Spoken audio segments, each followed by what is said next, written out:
At 1:30 in the morning, a sudden rush of freezing wind swept through the hallway of a two-story timber house. It carried the sharp, unmistakable scent of burning wood. This was Fayetteville, an isolated Appalachian coal town where emergency infrastructure barely existed. The local telephone operator did not answer the frantic calls for help. The fire department was not a professional unit. It was a volunteer brigade operating without a centralized alarm. Fayetteville functioned on a system of proximity and chance. Survival during a winter emergency depended entirely on who was awake to hear the screams. The geography of Fayetteville dictated the brutal reality of the disaster. The town sat deep in a valley, separated from rapid state assistance by winding mountain roads. Local law enforcement consisted of a small, under-equipped police force. They lacked the forensic training required to secure a catastrophic scene. This geographic and administrative isolation created a fatal bottleneck. When the flames engulfed the structure, the town's rudimentary safety net completely collapsed. The community was left to watch the tragedy unfold in helpless proximity. The physical response to the blaze revealed severe procedural failures. A neighbor noticed the fire and rushed to a nearby tavern to use a telephone. The call failed to connect. Another resident drove directly into the center of town to manually locate the fire chief. This manual chain of communication consumed critical minutes. The volunteer firefighters had to be physically roused from their beds. They then had to assemble at the station to retrieve their single fire truck.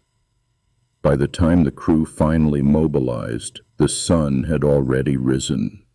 The town's singular fire engine did not arrive at the property until 8 in the morning.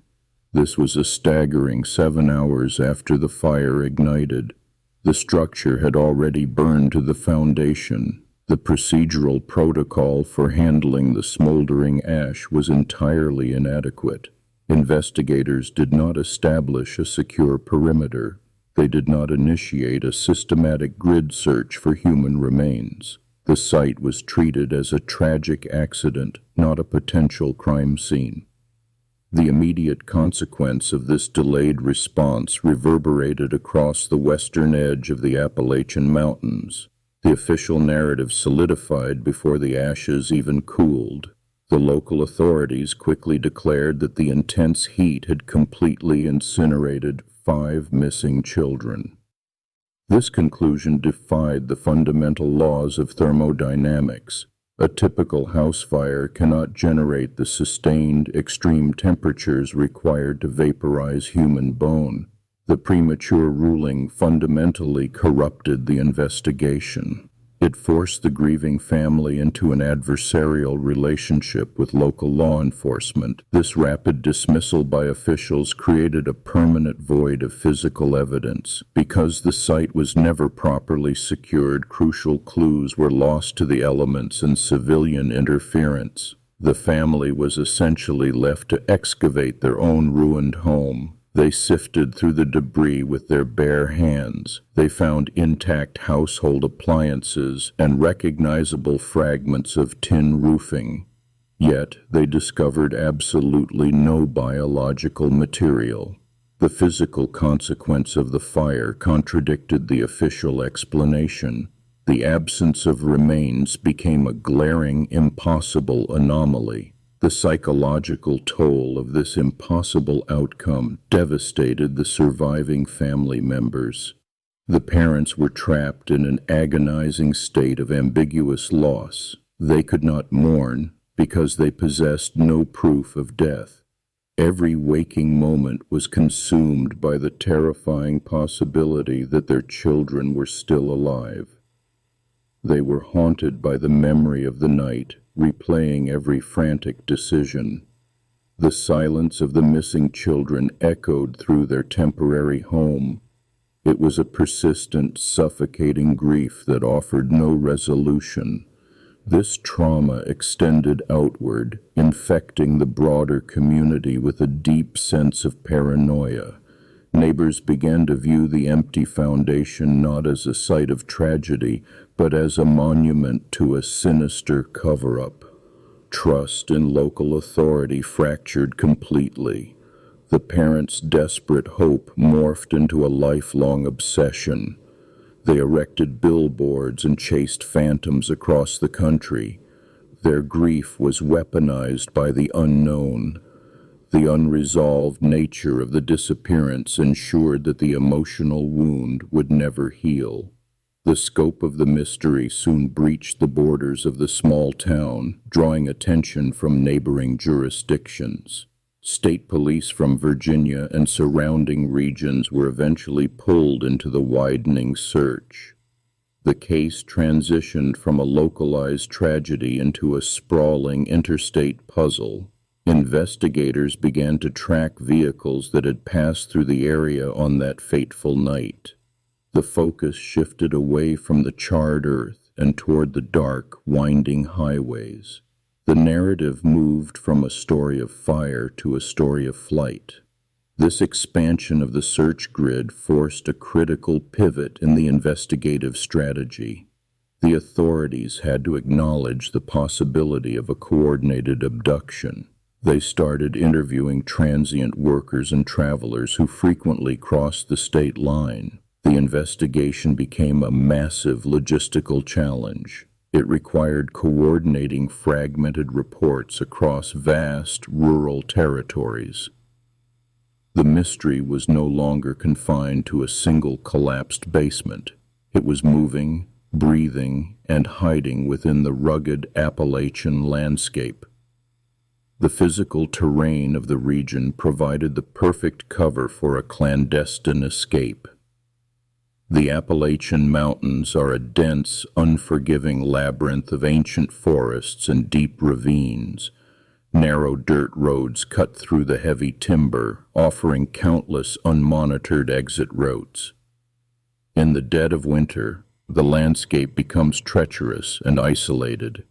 Heavy snowfalls routinely erase tire tracks and footprints within hours. The dense canopy of bare oaks and pines obscures visibility from the air. This environment actively resists observation. The valleys hold thick, freezing fog that clings to the ground until mid-morning. A vehicle fleeing the scene could easily vanish into this sprawling wilderness without ever passing a major intersection. The isolation of the region meant there were vast stretches of unlit, unpatrolled territory. It was a landscape perfectly suited for hiding secrets. The harsh winter conditions served as a natural accomplice. The mountains themselves seemed to swallow any trace of movement. To understand the failure of the initial search, one must examine the systemic constraints of the era. The year 1945 presented severe limitations for rural law enforcement. World War II had just ended, and resources were heavily depleted. Forensic science was in its infancy. DNA profiling did not exist. Dental records were rarely standardized or collected for young children. The entire investigative apparatus relied on eyewitness testimony and basic physical evidence. The system was fundamentally unequipped to handle a complex, multi-state abduction. Communication networks in 1945 were equally primitive. Information moved at the speed of a telegram or a physical letter. There were no national databases for missing persons. There was no rapid broadcast system to alert highway patrols. If a suspect crossed a state line, the trail immediately grew cold. The jurisdictional boundaries acted as hard barriers to information sharing. The investigative system of the time was disjointed and slow. It practically guaranteed that a well-planned escape would succeed. The specific procedures used to process the scene reflected these historical limitations. A local coroner convened a brief inquest less than a week after the fire. They relied entirely on the visual assessment of the fire chief. No forensic pathologist was brought in to examine the ashes. No chemical analysis was performed to check for accelerants. The death certificates for the 5 children were issued based purely on assumption. The procedural standard of 1945 prioritized rapid closure over scientific rigor. This lack of rigor extended to the handling of physical artifacts. Months later, when a private investigator finally sifted through the dirt, he uncovered a small internal organ. It was a piece of a human liver, preserved in the soil. However, the chain of custody was immediately compromised. The local fire chief admitted to burying the organ in a metal box at the site. This bizarre procedural choice destroyed its evidentiary value. The handling of the scene was a masterclass in forensic contamination. The timing of the event amplified every systemic failure. The fire erupted on Christmas Eve. This specific date practically guaranteed a delayed and disorganized response.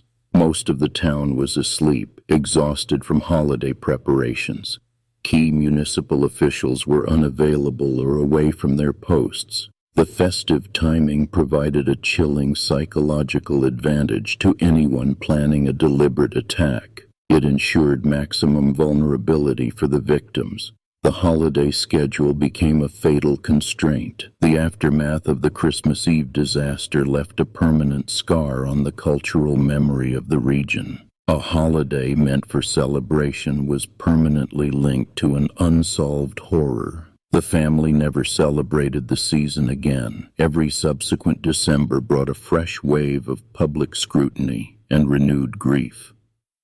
The juxtaposition of holiday joy and profound loss created a haunting legacy. The date itself became a recurring trauma. It served as an annual reminder of the night the children vanished into the winter air.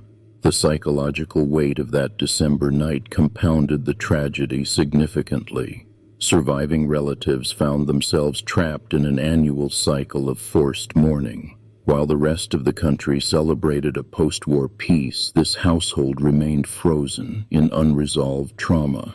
The holiday lights and carols offered no comfort. They only underscored the gaping absence at the dinner table. This temporal anchor turned a season of joy into an enduring psychological prison. The survivors could never detach the smell of winter pine from the memory of suffocating smoke. Every gift exchanged in the community served as a bitter reminder of 5 presents that would never be opened. Time merely marked another year without answers, cementing the date as a monument to their loss. Before the disaster, the Sodder name represented a classic American success story. They were a highly respected household in the Appalachian coal country. Their reputation was built on rigorous hard work and a thriving local hauling business. They were not a family accustomed to public scrutiny. But the events of that single night stripped away their anonymity entirely.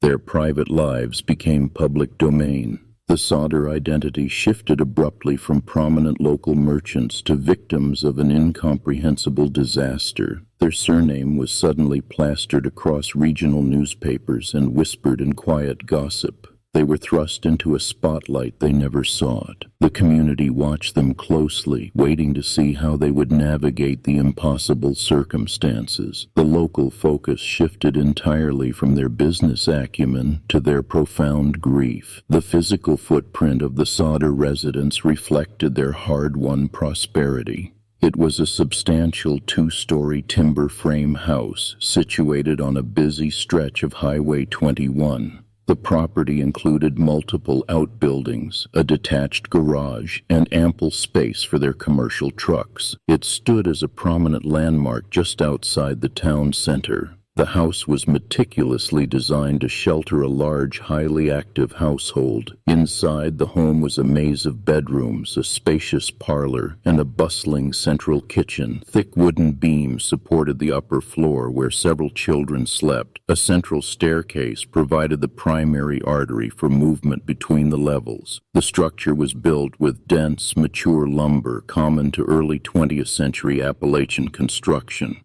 This solid architecture projected an illusion of absolute security. The internal dynamics of the family operated with strict organized efficiency. 10 children lived under that roof, requiring a highly structured daily routine to maintain order. The older siblings managed specific chores, while the younger ones attended school. This hierarchical system maintained stability in a chaotic, crowded environment. Everyone had a designated role and a predictable schedule to follow. This operational structure extended to their sleeping arrangements. The distribution of bedrooms was carefully planned to maximize space and maintain discipline. The parents occupied a primary room on the ground floor, keeping watch over the household hub. Meanwhile, the middle and older children were distributed across the upstairs rooms. This physical separation of the family unit would later prove critical. On the night of the disaster, the family followed their established evening protocol. The younger children were allowed to stay up slightly past their usual curfew. By 10 o'clock, the mother initiated the standard shutdown routine. She instructed the remaining children to finish chores, lock the doors, and turn out the lights. She then retired to the downstairs bedroom, assuming the house was secure. A disruption in this protocol occurred shortly after midnight. The mother was awakened by the sharp ring of the telephone. She navigated the dark hallway to answer it, noting a strange voice and unfamiliar laughter on the line. After hanging up, she observed that the downstairs lights were still illuminated and the front door remained unlocked. The standard security procedures had been inexplicably abandoned. The immediate consequence of this compromised perimeter was the rapid infiltration of fire. Within an hour of the strange phone call, smoke began billowing through the floorboards. The blaze originated near the fuse box and quickly consumed the downstairs office. The flames severed the primary telephone line, isolating the house from external communication. The structural layout now acted as a deadly chimney, funneling toxic gas upward. The fire rapidly advanced, trapping the upstairs occupants behind a wall of intense heat. The wooden staircase, the sole interior escape route, ignited and collapsed entirely. This structural failure fundamentally divided the house into two isolated zones. The parents and 4 children escaped through the ground floor windows. 5 children remained trapped in the upper level, entirely cut off from any internal avenue of rescue. Standing in the freezing dark, the survivors experienced a profound, paralyzing helplessness. They were forced to watch their home disintegrate into a towering inferno. The heat was so intense it pushed them back into the yard, rendering any physical rescue attempt impossible. The parents screamed into the roaring flames, listening desperately for a response. They heard nothing but the violent crackle of collapsing timber. This moment of absolute powerlessness fractured their reality. The father frantically searched for a ladder to reach the upper windows, only to find it missing from its usual spot. Every desperate plan to breach the second floor met an inexplicable, almost targeted barrier.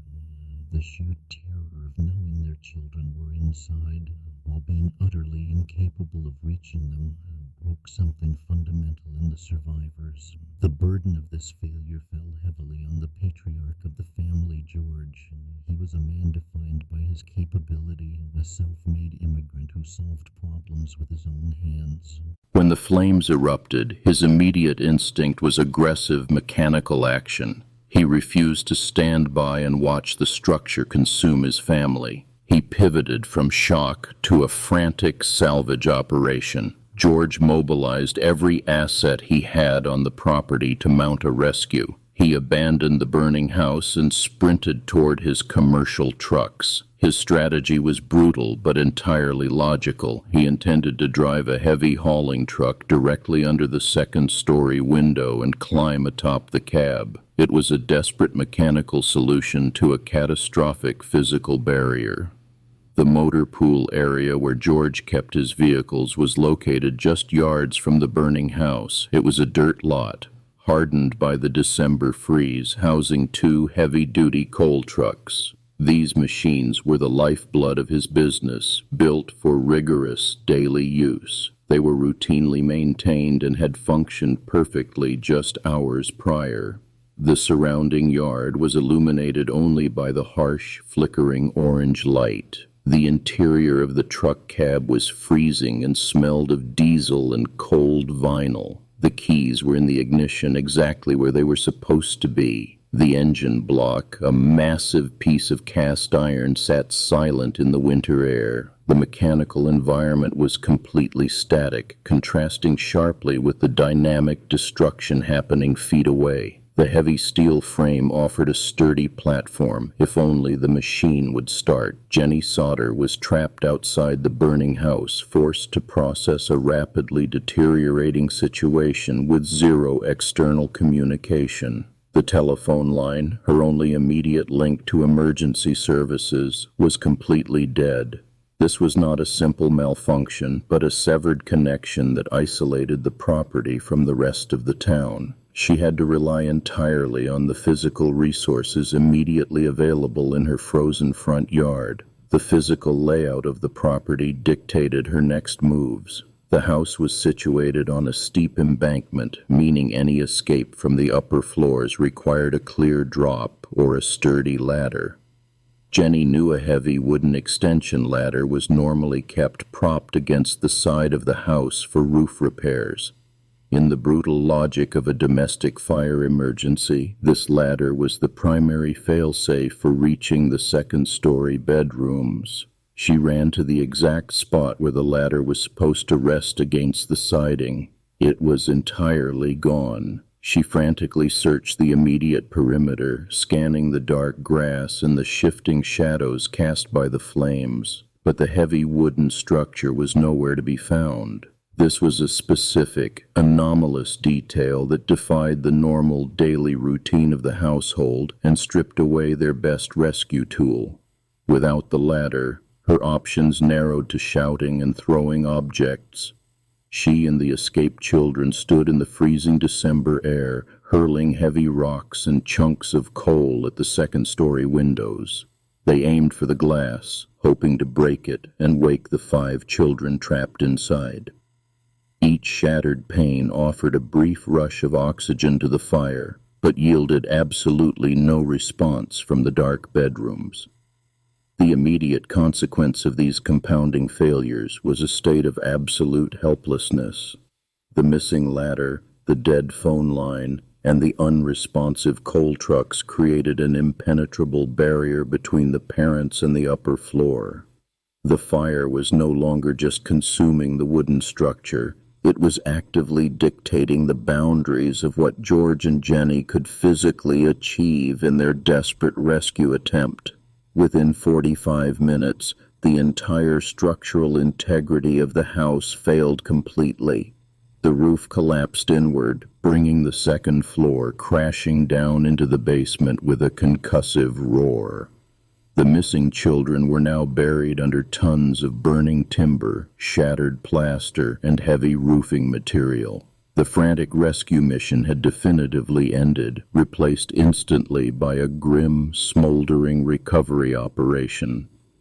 The psychological weight of that collapse was incomprehensible. George and Jennie were forced to stand in the freezing dark and watch their family home disintegrate, knowing 5 of their children were inside the inferno. The absolute silence from the upper floor during the entire ordeal gnawed at them, creating a terrifying void where panic, movement, and screaming should have been. There was no closure in the dying embers, only a creeping, paralyzing dread that settled over the survivors. They had survived the night, but the cost was a permanent fracturing of their reality. The parents were left to huddle with their remaining children, waiting for dawn, trapped in the agonizing space between hoping for an impossible miracle and accepting a catastrophic loss. As the sun rose on Christmas morning, the focus shifted from the burning structure to the smoldering footprint it left behind in the dirt. The immediate frantic energy of the night dissolved into the slow, methodical reality of a devastating fire scene. The parents needed concrete answers, and those answers were presumably locked within the deep layers of ash. The expectation for the morning after was grim but highly straightforward. A fire of that magnitude, burning a large wooden house to the ground, would leave behind unmistakable forensic evidence. The bodies of the 5 children, subjected to the intense heat of a residential blaze, would not simply vanish into thin air. The next logical step was to meticulously sift through the debris and recover what remained. The basement was a chaotic pit of steaming rubble, collapsed masonry, and twisted metal. Water from the local firefighting efforts, which had arrived hours too late to save the structure, pooled in the low spots, mixing with the thick gray ash. Charred remnants of cast-iron household appliances jutted out from the debris, coated in a thick layer of wet, clinging soot. The sharp smell of wet, burned wood hung heavily in the freezing morning air. The ground around the stone foundation was trampled into frozen mud, heavily marked by the frantic pacing of the night before. Everything within the remaining walls of the cellar was reduced to a monochromatic landscape of black and gray, hiding the terrifying secrets of the previous night beneath a blanket of ruin. The local authorities in Fayetteville finally arrived to process the scene, bringing their standard investigative procedures to the ruined property. The official mechanism for handling a fatal residential fire involved a brief visual inspection followed by a rapid, documented conclusion. The investigative framework of the era lacked the rigorous forensic standards of modern fire science. The local fire chief, acting with highly limited resources and basic training, conducted a superficial sweep of the ashes. The system was designed for quick administrative closure rather than meticulous reconstruction, prioritizing the clearing of the hazardous site over a granular search for trace human evidence. The chief paced the perimeter of the ruined basement, poking at the smoldering debris with a long stick. He did not establish a search grid, nor did he order a systematic sifting of the heavy ash. The official search lasted only a couple of hours, a remarkably brief window for a complex scene involving 5 potential casualties and tons of collapsed material. Following this cursory examination, the official ruling was handed down with stunning speed. The chief declared that the fire had been hot enough to completely cremate all 5 bodies, leaving absolutely no bones, teeth, or identifiable remains behind. He officially advised George to bulldoze the site and bury the ashes, effectively closing the physical investigation before it ever truly began. This rapid dismissal by the authorities sent a shockwave through the tight-knit community of West Virginia, planting the first seeds of a decades-long dispute. The official narrative of total cremation immediately clashed with the physical realities observed by the grieving family. The immediate consequence of this hasty ruling was the complete destruction of the remaining crime scene. Acting on the fire chief's direct advice, George bulldozed 5 feet of fresh dirt over the basement to create a memorial garden for his children. By burying the site, he unknowingly sealed away any remaining forensic clues, ensuring that the physical evidence of that night would be forever compromised. The weight of that hasty burial settled heavily over the West Virginia hills, leaving the grieving parents isolated in their disbelief. Jennie could not accept the official finding, haunted by the physical impossibility of 5 human bodies vanishing into ash without leaving a single trace. She knew the fire had not burned long enough to destroy bone. She began conducting her own private experiments, burning animal bones in her kitchen stove to observe how they reacted to intense heat. Every bone she tested remained intact, stubbornly refusing to disintegrate. The official narrative was not just flawed, but scientifically impossible. This physical evidence cemented her belief that her children had been taken before the fire even started. As whispers of a potential cover-up spread from town to town across Virginia and neighboring counties, the family realized they could no longer rely on local authorities.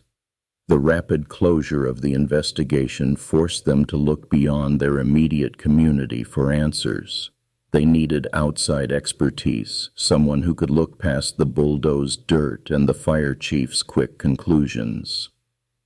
George began reaching out to private investigators, hoping a fresh set of eyes could pierce the silence that had fallen over the local police department. The search for truth was transitioning into a wider, self-funded operation. The physical landscape of their loss remained a stark, flattened scar of earth along Highway 21.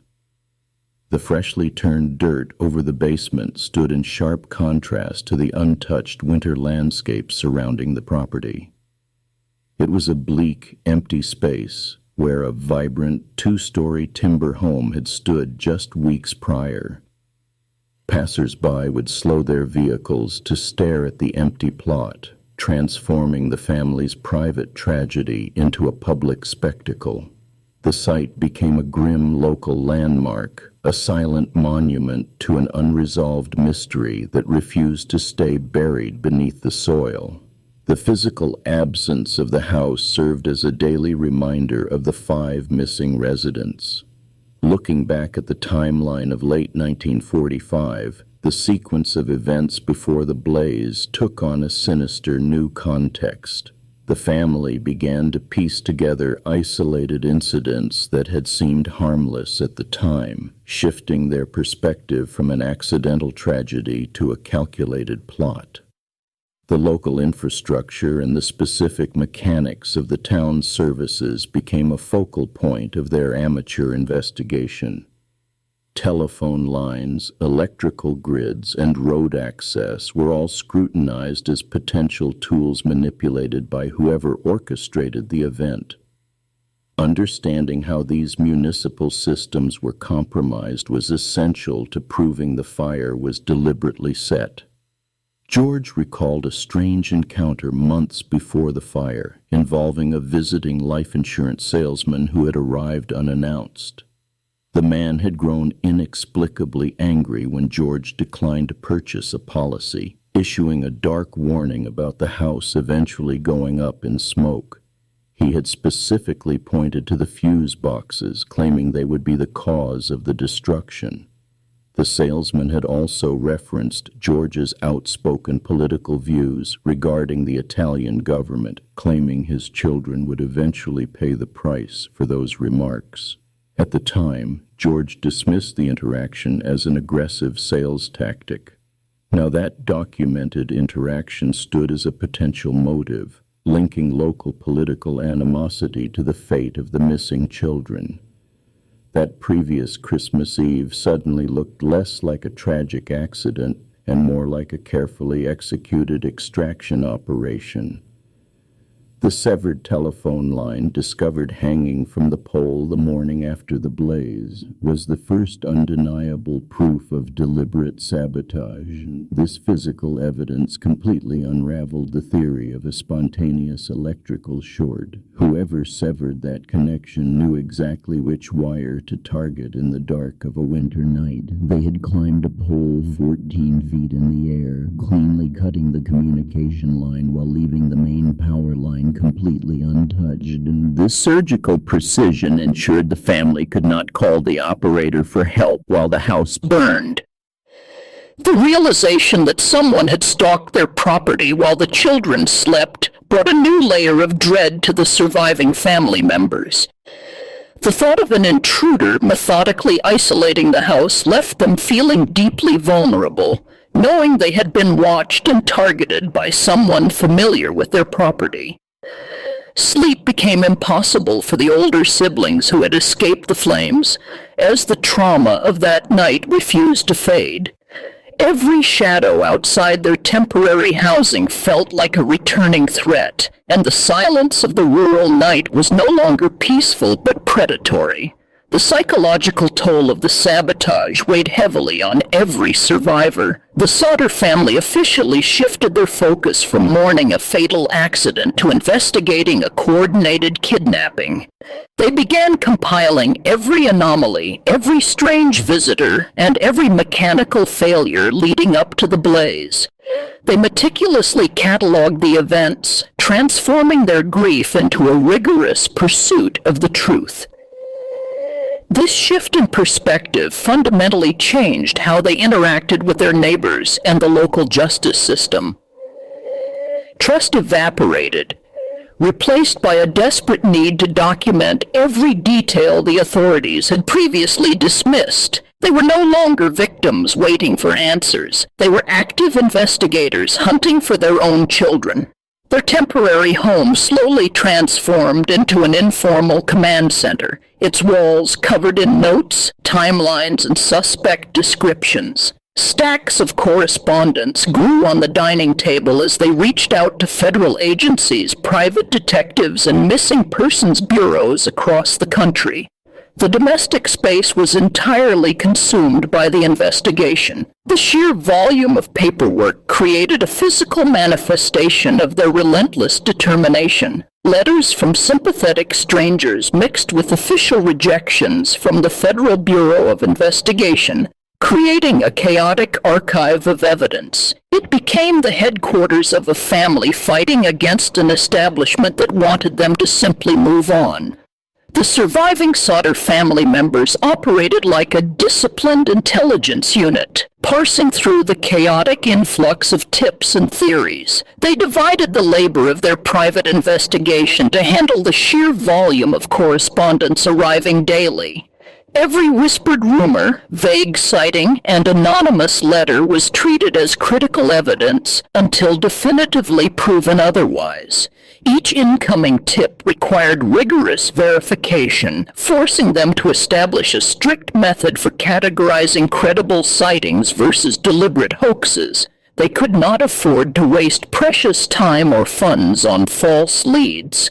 Therefore, they developed a highly systematic approach to filtering information, demanding physical proof or direct eyewitness testimony for every single claim. They began cross-referencing license plate numbers spotted in Fayetteville with state registry records, building a comprehensive database of suspicious vehicles. Every out-of-town car seen near the property in the weeks leading up to the disaster was meticulously documented. They traced ownership records across county lines, looking for any connection to known criminal elements or estranged associates. When a report came in about children matching their descriptions in a hotel down south, they immediately dispatched private investigators to the scene. These hired detectives secured guest logs and interviewed night clerks, pulling tangible data from fleeting rumors.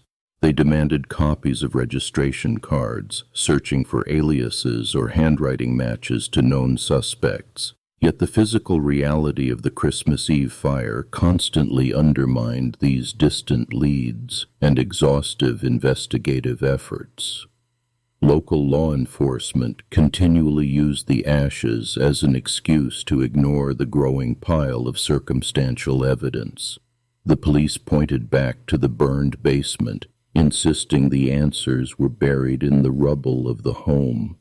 The official ruling that the blaze had cremated the children remained the primary obstacle blocking federal agencies from intervening in the case. As long as the state classified the event as a fatal accident, the Federal Bureau of Investigation had no jurisdiction. The family was legally trapped by a death certificate based on zero physical proof. This bureaucratic wall created an agonizing psychological trap for the parents, who were forced to grieve while simultaneously fighting the state apparatus. They knew the fire could not have destroyed bones, but the official refusal to concede this fact left them entirely isolated. The lack of closure was a daily, suffocating weight on their minds. Every official rejection letter felt like a deliberate betrayal by the very institutions designed to protect their community. This isolation bred a deep, quiet anger that fueled their exhaustive search. They transformed their heavy sorrow into an unyielding demand for accountability, refusing to let the local government bury their children in a mountain of paperwork. George Sodder channeled this intense frustration into highly visible physical action that the town simply could not ignore. He refused to wait for local authorities to admit their forensic errors. Instead, he decided to force the issue into the public eye, ensuring no one in the region could forget the unsolved mystery of his family. He recognized that standard legal channels were completely closed to him, so he bypassed the police department entirely. He utilized his own financial resources to ensure the fate of his children would remain a constant presence. He wanted to create a physical disruption in the daily lives of the people driving past his property. He purchased a large commercial billboard and erected it directly along State Route 16, a busy thoroughfare passing through the region. The structure was built to withstand the harsh Appalachian weather, standing tall against the rural backdrop. It was a massive wooden frame anchored deep into the dirt just off the shoulder of the road. The massive sign displayed the faces of his 5 lost children, staring out at passing traffic under bold, black lettering. It offered a substantial cash reward for information, becoming a permanent, inescapable monument. This imposing structure dominated the highway landscape, forcing every driver to confront the unresolved tragedy of that winter night. While George managed the aggressive public campaign, Jennie Sodder focused entirely on the science of cremation and structural fires. She realized that dismantling the official narrative required undeniable, empirical proof. She needed to understand the exact behavior of extreme heat and how it interacted with human remains in an uncontrolled open-air environment. She systematically attacked the local fire chief's conclusions by studying the exact temperatures required to consume human bone. She gathered technical manuals and consulted specialized experts to understand the thermal limits of a standard timber frame house collapse. Her goal was to prove the scientific impossibility of the state's official ruling using basic physics. She contacted crematorium operators, documenting their operational thresholds and comparing them to the estimated heat of the residential blaze. The data showed that commercial incinerators burned at 2,000 degrees for over 2 hours. The brief 45-minute fire that destroyed their home could not have reached a fraction of that sustained thermal intensity. Her experiments went further as she burned animal bones in her own kitchen stove to observe the remnants. She proved unequivocally that the residential blaze could not have left zero trace. Even after hours of intense direct heat, her stove left behind substantial skeletal fragments that were easily identifiable as dense bone. These independent findings solidified their belief that the missing children had been taken before the first match was ever struck. The total absence of physical remains was no longer just an anomaly to be explained away by incompetent investigators. It was a glaring mechanical failure in the state's official version of events. It became the central piece of evidence proving a coordinated abduction had occurred under the cover of the flames. The fire was not the cause of death. Instead, it was merely a destructive smokescreen designed to hide a kidnapping, allowing the perpetrators to slip away while the town watched the house burn to the ground. The realization that the missing children were alive brought a suffocating new kind of grief to the family. It replaced the grim finality of death with the endless, agonizing torture of hope. George and Jennie could no longer simply mourn a tragic accident in peace. They were forced to endure the daily psychological weight of knowing their sons and daughters were out in the world. They pictured them frightened, isolated, and waiting for a rescue that was not coming. Every passing car became a source of intense, paralyzing anxiety. Every unfamiliar face in a crowded market sparked a desperate surge of adrenaline. The parents were trapped in a permanent state of hypervigilance, entirely unable to rest or find closure. The absence of physical bodies meant the absolute absence of an ending. This created a psychological void that consumed their every waking thought, turning their own home into a daily reminder of their failure to protect their family. Because those 5 children were unequivocally not in the ashes, they had to be somewhere else. The parameters of the entire mystery fundamentally changed overnight. It was no longer a forensic recovery operation confined to a ruined basement. The search perimeter rapidly expanded outward from the burned foundation of their former home. The family shifted their immediate focus from sifting through cold dirt to actively hunting across state lines. The investigation transformed from a localized tragedy into a nationwide pursuit of living captives. To fuel this relentless pursuit, the parents transformed the physical landscape of their property into a permanent, towering plea for help. They erected a massive wooden billboard directly along Route 16, the busy highway running past their farm. This imposing structure dominated the roadside, strategically designed to catch the headlights of every passing vehicle. The billboard featured stark, black-and-white portraits of the 5 absent siblings, blown up to massive proportions.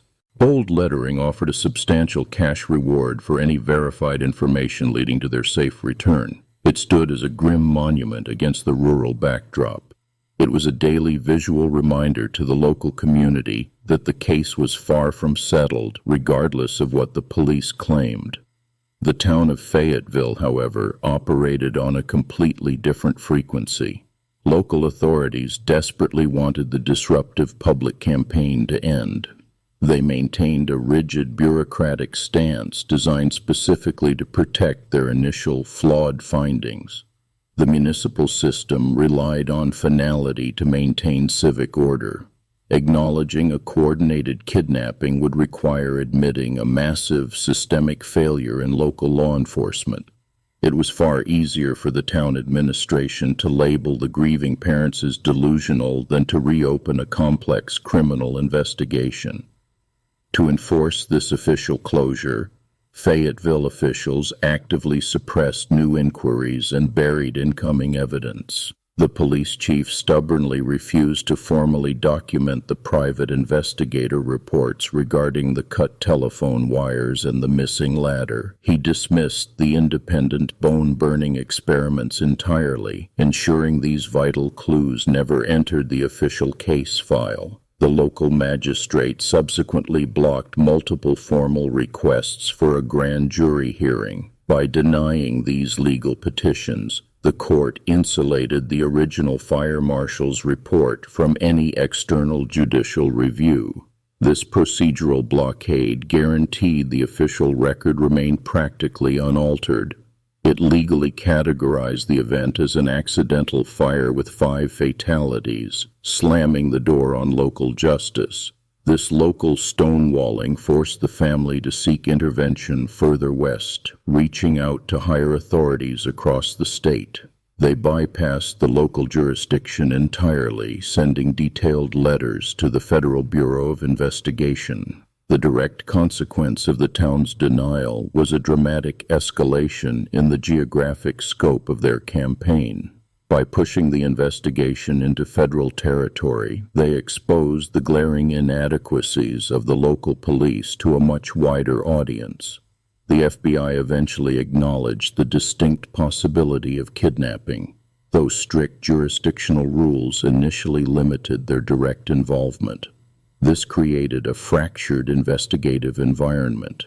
Local police aggressively claimed the case was closed, while federal agents quietly reviewed the files from afar. carrying their desperate fight across the vast state of West Virginia, exacted a heavy toll on the parents. They poured their life savings into dead-end leads, financing cross-country trips based on thin, unverified rumors. The financial drain was severe, but the emotional cost was truly catastrophic. The constant cycle of receiving a promising tip, traveling miles across the rugged Appalachian Mountains, and finding absolutely nothing left them emotionally bankrupt. It was a unique, exhausting form of psychological torment. They were isolated in their own state, surrounded by neighbors who pitied them, but refused to help challenge the entrenched local authorities. The search soon spilled over the immediate borders, pulling the investigation into entirely new and unfamiliar jurisdictions. Anonymous tips began trickling in from neighboring states, suggesting the kidnappers had moved quickly down the eastern seaboard to avoid detection. A new geographic focus emerged as informants reported distinct sightings hundreds of miles away. The family packed their car and followed the alleged trail, leaving the familiar mountains behind. The investigation became a grueling, endless road trip across unfamiliar territory. One persistent lead pointed directly to a remote tourist court in central Virginia. This was an isolated cluster of roadside cabins, heavily favored by transient workers and overnight travelers. Informants confidently claimed they saw the children eating breakfast there on the morning immediately following the fire, accompanied by two unfamiliar adults. The motel sat along a busy transit corridor, heavily surrounded by dense pine forests that obscured the buildings from the main highway. It was a transient environment characterized entirely by anonymity and quick departures. The gravel parking lot and dimly lit diner provided the perfect setting for a clandestine exchange. It was a place where people arrived in the dark and vanished by dawn without leaving a trace. The growing distance from the events of Christmas Eve in 1945 meant the investigation now relied on fragmented memories rather than physical evidence. Law enforcement systems across state lines were fundamentally ill-equipped to handle interstate missing persons cases during this era. There was no standardized protocol for sharing critical case details between jurisdictions. Local sheriffs rarely communicated with state police forces unless formally requested. The lack of a centralized federal database meant police departments operated in isolated silos. Information moved slowly through the postal service or through expensive long-distance telephone calls. This archaic communication network created massive procedural delays in verifying witness claims. By the time a tip from a neighboring state reached the right detective, the trail was usually cold.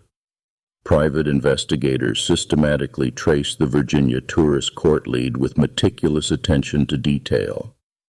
They cross-referenced motel guest registries from the weeks immediately following the disaster. The goal was to identify any vehicles registered out of state that matched the timeline of the alleged sighting. Investigators analyzed license plate logs to build a map of transient movement. Detectives interviewed the motel owner to establish a firm timeline of events. They pulled sworn statements regarding the two adults seen traveling with the children. Investigators documented the specific physical descriptions provided by the waitress who served them breakfast. They systematically matched these details against known associates from the local community, looking for any recognizable physical traits. The holiday season that once brought the household together now triggered an annual cycle of renewed public appeals. The failure to find actionable evidence in Virginia forced the investigation back to square one. This constant resetting drained their financial resources. The family found themselves trapped in a loop of high expectations, followed by crushing disappointments. Each dead end compounded the psychological toll on the surviving siblings. George and Jennie watched their savings vanish into a seemingly bottomless well of false leads. Opportunistic informants frequently exploited this desperation for financial gain. The family paid exorbitant fees for tips that ultimately led to empty houses and mistaken identities. The arrival of winter became a heavy burden for the household. The empty chairs at the dining table served as a silent, agonizing reminder of the siblings who vanished. This absence dominated the physical space of the home. The surviving children navigated a domestic environment defined entirely by the people who were no longer there. The parents refused to celebrate, leaving the house devoid of decorations or joy. A deep, unresolved grief settled over the property. This trapped the surviving children in a perpetual state of mourning for siblings they could neither bury nor rescue. The calendar itself became a source of dread as the anniversary approached each year. The Sodder parents realized that relying on scattered police efforts was no longer a viable strategy. They decided to take the public narrative entirely into their own hands. The official channels in Fayetteville had proven too slow and too skeptical to generate real momentum. They needed a method to bypass the local authorities completely. This shift in approach moved the search out of dusty police files and directly onto the national highways. They needed a permanent, visible monument to their missing children. It had to be a statement that no passing motorist could ignore. The family chose to weaponize public visibility to force the investigation forward. They erected a massive billboard directly along State Route 16. This was a heavily trafficked artery running through the heart of the Appalachian Mountains. The wooden structure stood stark against the hillside, dominating the visual landscape of the rural highway. It was positioned specifically to catch the headlights of nighttime travelers. The sign featured stark black lettering on a white background, demanding attention from every driver navigating the winding road. Beneath the bold text asking for information, it displayed the faces of the 5 missing children. Their expressions were frozen in time. The billboard offered a substantial cash reward for information leading to their recovery. The surviving family essentially built an independent intelligence gathering network. This billboard acted as a passive collection node. It was designed to generate tips from a transient population moving into West Virginia from across state lines. The highway infrastructure itself became a tool for broadcasting their appeal to a national audience. The mechanism relied on the sheer volume of passing traffic to disseminate the faces of the missing. It was an early, analog version of a crowdsourced investigation. This tactic leveraged public curiosity to maintain pressure on local authorities. It transformed every passing truck driver and tourist into a potential private investigator. Managing this influx of tips required the household to adopt a rigid administrative routine. They logged every letter, phone call, and anonymous note into detailed ledgers. The parents carefully cross-referenced new claims against established timelines and geographic locations. They functioned as their own dispatch center, sorting reliable data from obvious fabrications. When a tip seemed credible, they dispatched private investigators to verify the geographic details and interview the source. This meticulous documentation process created a vast private archive. It preserved evidence that the local police department had long since abandoned. The family compiled a shadow case file that rivaled any official police record. The physical site of the fire remained a permanent scar on the property, intentionally preserved as a memorial. George bulldozed dirt over the basement foundation. He planted flowers over the exact location where the house had stood. This act of mourning fundamentally altered the crime scene topography.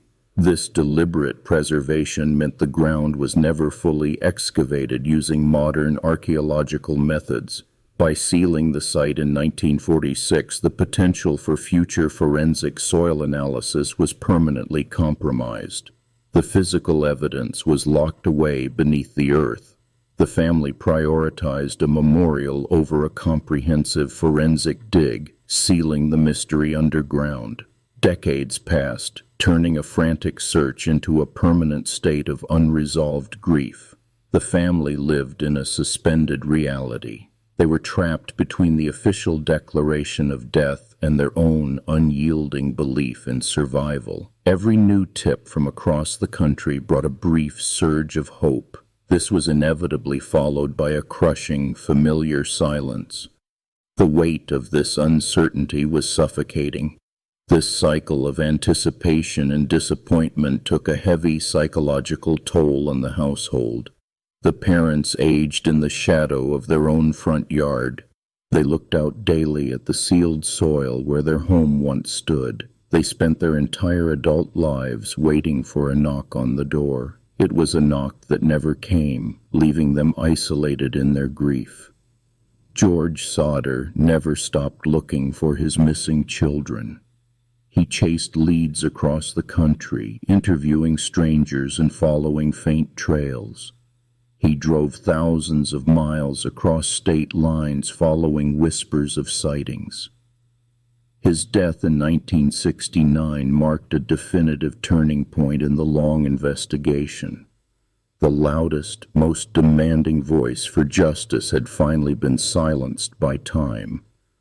With his passing, the aggressive, boots-on-the-ground phase of the search largely ended. The momentum of the private investigation shifted fundamentally. The responsibility of finding the truth transferred entirely to the surviving family members. They now had to navigate a complex mystery that was already decades old. The landscape of the search changed from active pursuit to careful preservation. The physical remnants of their search began to weather under the harsh West Virginia sun. The famous billboard along State Route 16 slowly deteriorated on the side of the highway.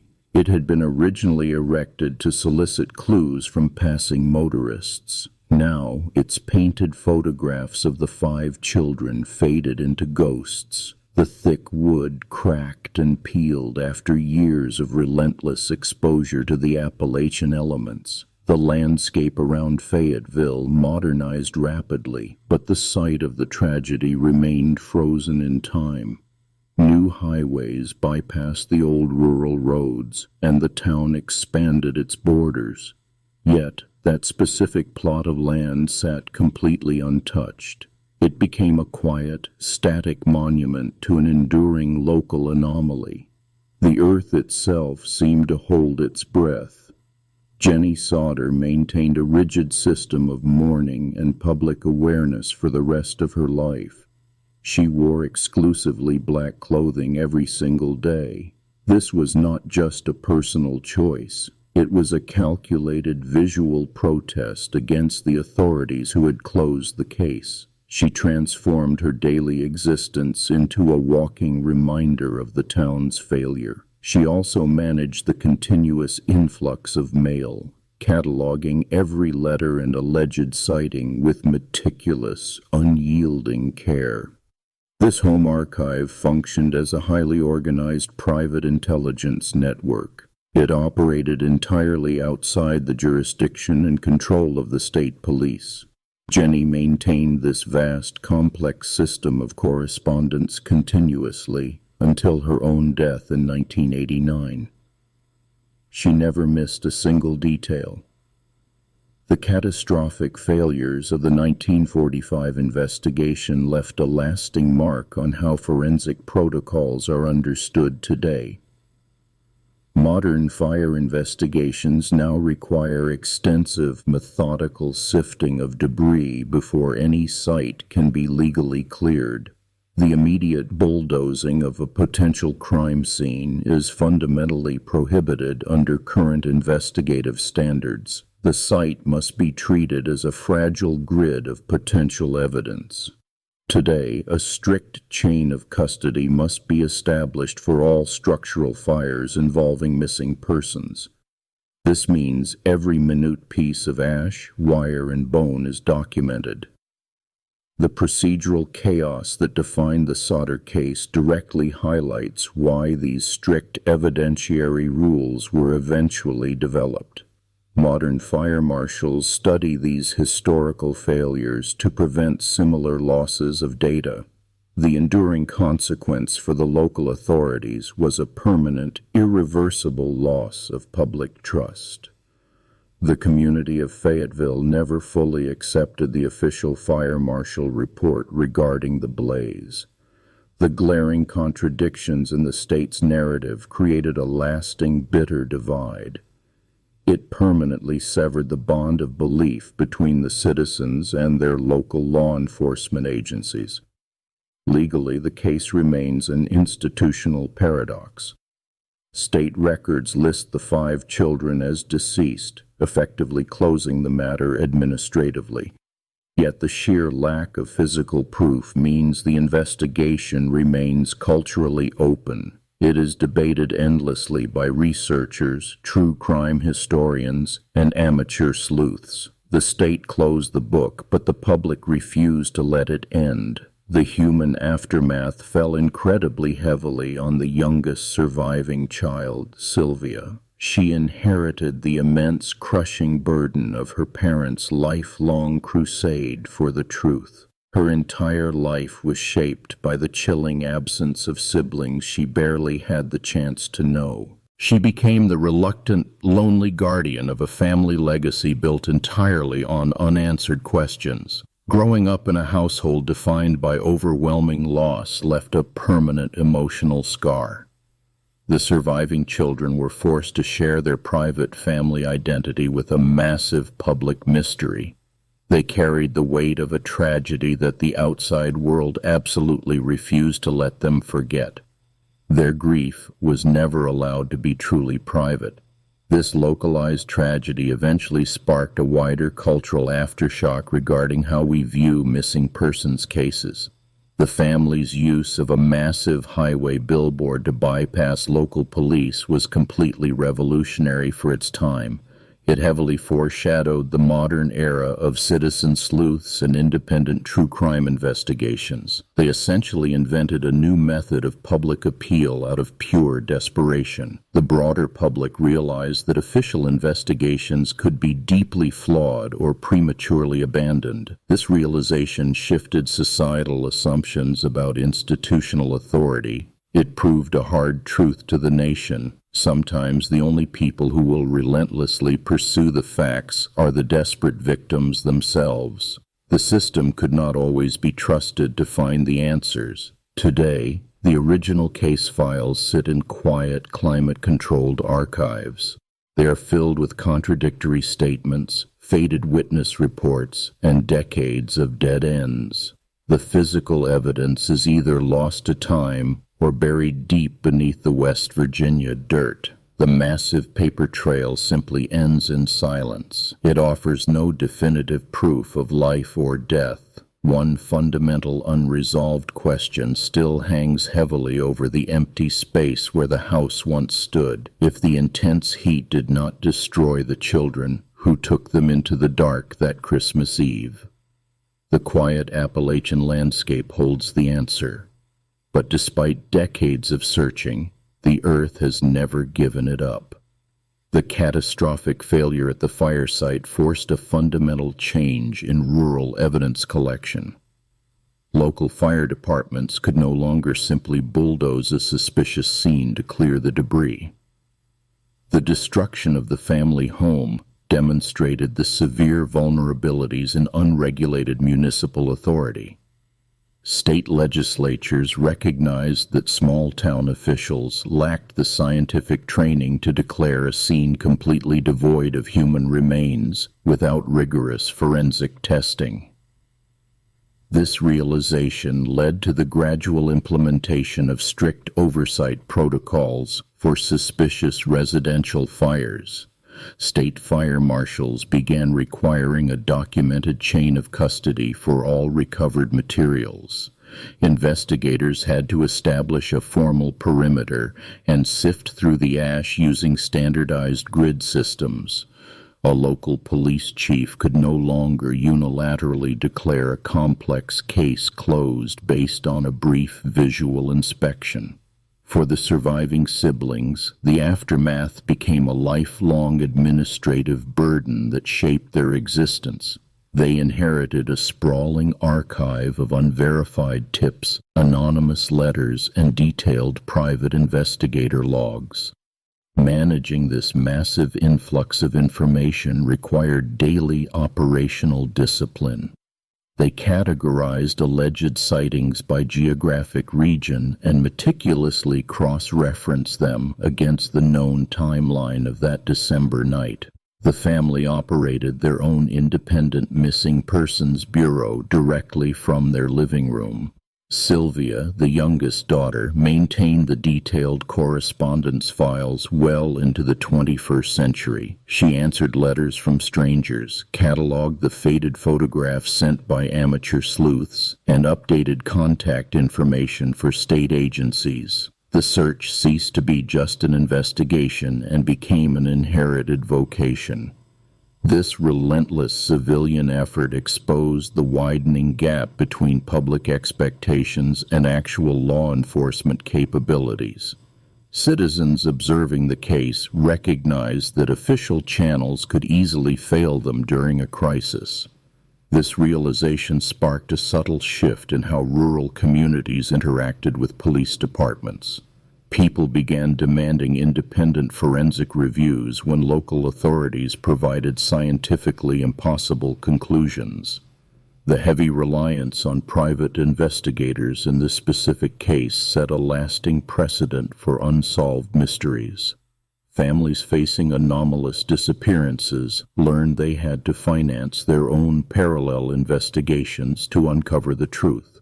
They realized they could not wait for federal intervention that might never arrive. The burden of proof shifted heavily onto the victims to demonstrate that a crime occurred. The total absence of skeletal remains created an enduring psychological weight that fractured the family.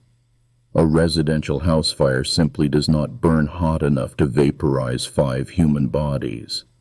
The parents understood this biological reality with unyielding clarity. They lived every single day knowing the official death certificates filed in the county courthouse were fundamentally fraudulent documents. Jennie spent her later years conducting grim experiments to systematically validate this physical truth. She burned animal bones in intense heat, watching carefully as they blackened but never fully disintegrated. Each intact fragment she pulled from the cold ashes reinforced her absolute certainty regarding the science. The authorities had lied, and that lie meant her children were taken alive into the freezing cold. The persistent refusal to accept a scientifically flawed conclusion eventually influenced how modern missing persons cases are classified. Law enforcement agencies slowly adopted much more rigorous definitions for declaring presumed fatalities. A lack of physical evidence could no longer be casually dismissed as a random quirk of the environment. The legal system required substantive proof of death before officially closing an active file. This critical shift paved the way for modern national registries that track the unidentified and the missing. These centralized databases ensure that anomalous cases do not remain isolated in remote rural jurisdictions. If a similar event occurred today, the data would instantly cross state lines and trigger alerts. The bureaucratic isolation that plagued the initial 1945 investigation is now actively prevented by digital infrastructure. The physical space where the house once stood transformed into a permanent, highly visible memorial. George deliberately filled the ruined basement with fresh dirt to protect the site from further contamination. He planted flowers across the leveled earth, creating a quiet garden directly over the footprint of the destroyed home. It remained a meticulously maintained plot of land amid the rolling Appalachian terrain. Beside this quiet garden stood the massive billboard that defined Route 19 for multiple generations. The painted faces of the 5 missing children weathered heavily under decades of driving rain and harsh winter snow. The metal frame slowly rusted, and the bold lettering gradually faded under the intense summer sun. Yet it remained standing, a physical monument serving as a silent accusation against the town. The enduring presence of that billboard highlighted the severe limitations of mid-century communication networks.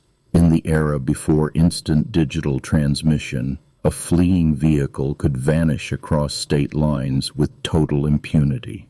The expanding highway system offered countless escape routes for anyone attempting to move undetected through the mountains.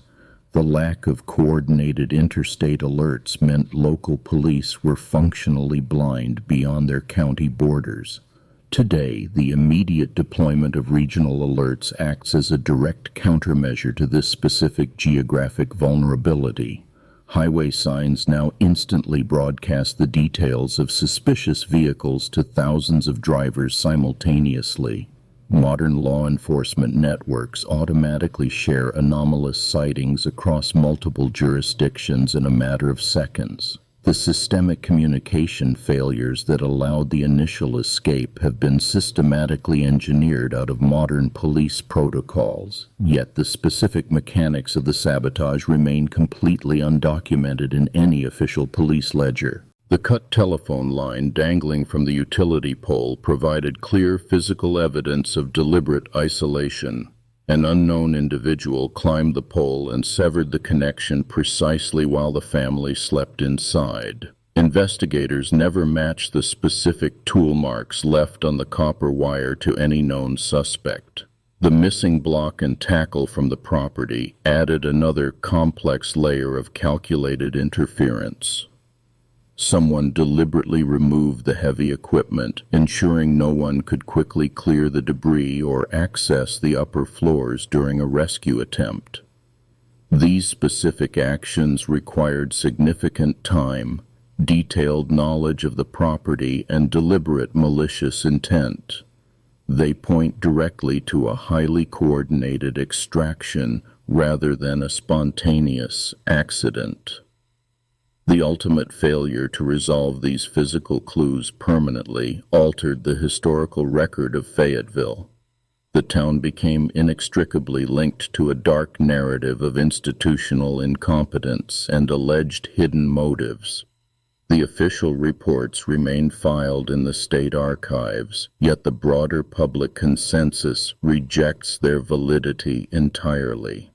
The formal legal conclusion and the accepted historical truth exist in a state of permanent, irreconcilable opposition. This unresolved tension stands as a highly durable consequence for rural justice systems. It demonstrates clearly that administrative closure does not equate to actual historical resolution for the families involved. A community will continually reject a narrative that defies basic scientific principles and observable physical evidence. The empty space left by the missing children forced a permanent reevaluation of what constitutes a definitive answer.